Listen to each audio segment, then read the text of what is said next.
ஐயா அனைவருக்கும் வணக்கம். இன்னைக்கு நமக்கு ஒரு ஸ்நாக்ஸ் எல்லாம் வாங்குறதுக்காக ஒரு சின்ன அமௌண்ட் கொடுத்துருக்காங்க. யாருன்னு கேட்டிங்கன்னா சரத்பாபு மேனகா, அவங்க மல்லூர், சேலம் மல்லூரை சேர்ந்தவங்க.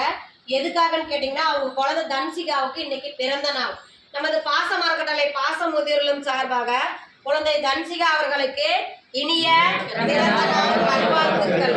உதவி புரிந்த சரத்பாபு மேனகா தன்சிகா குடும்பத்தாருக்கு நமது பாச மரக்கட்டளை சார்பாக அவர்கள் குடும்பம், தொழில், வாழ்க்கையில் அனைத்து செல்வம் பெற்று நீடூழி வாழ இறைவன்கிட்ட ஒரு பிரார்த்தனை வச்சுக்கணும்.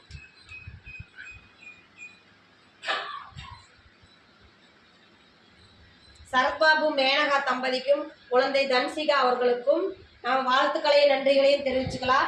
இந்த நேரத்தில் அவங்களுக்கு நம்ம பெரியவங்க சார்பாக ஒரு கோரிக்கை வைக்கிறோம். என்னன்னு கேட்டிங்கன்னா, நமது பாச மரக்கட்டளை பாசம் முதிரில் ஆரம்பித்து 2 வருடங்களை கடந்து 3வது வருடத்தில் சென்றுட்ருக்கோம். இங்கே நிறையா பெரியவங்க தஞ்சம் கேட்கறதுனால இட வசதி பத்தாதனால கொஞ்சம் சொந்தமாக இடம் வாங்கி கட்டடம் போடலான் இருக்கோம். அதுக்கு தங்களால் முடிஞ்ச வகையை செஞ்சு தருமாறு நீங்கள் மட்டும் இல்லாமல் உறவினர்கள், நண்பர்கள், உங்களுக்கு தெரிஞ்ச இடத்துல எல்லாம் இந்த மாதிரியான ஒரு முதியோர் இல்லம் இருக்குது, அங்கே 35 நபர்களுக்கு மேலே இருக்காங்க, அவங்களுக்கு சொந்தமாக ஒரு கட்டடம் அமைக்க போகிறாங்க, அதுக்கு நம்மளால் முடிஞ்ச உதவியை செய்யலான்னு சொல்லி நீங்களும் எங்கள் முதியோரத்தை வெளியே கொண்டு சென்று எங்களுக்கு கூடிய விரைவில் ஒரு சொந்த கட்டடம் அமையறதுக்கு உங்களால் முடிஞ்ச உதவியை செஞ்சு தர மாதிரி இந்த நேரத்தில் கேட்டுக்கிறோம். உதவி புரிந்த உங்களுக்கு மீண்டும் ஒரு முறை நன்றிகளையும் வாழ்த்துக்களையும் தெரிவிச்சுக்கிறோம். வாழ்க வளத்துடன்.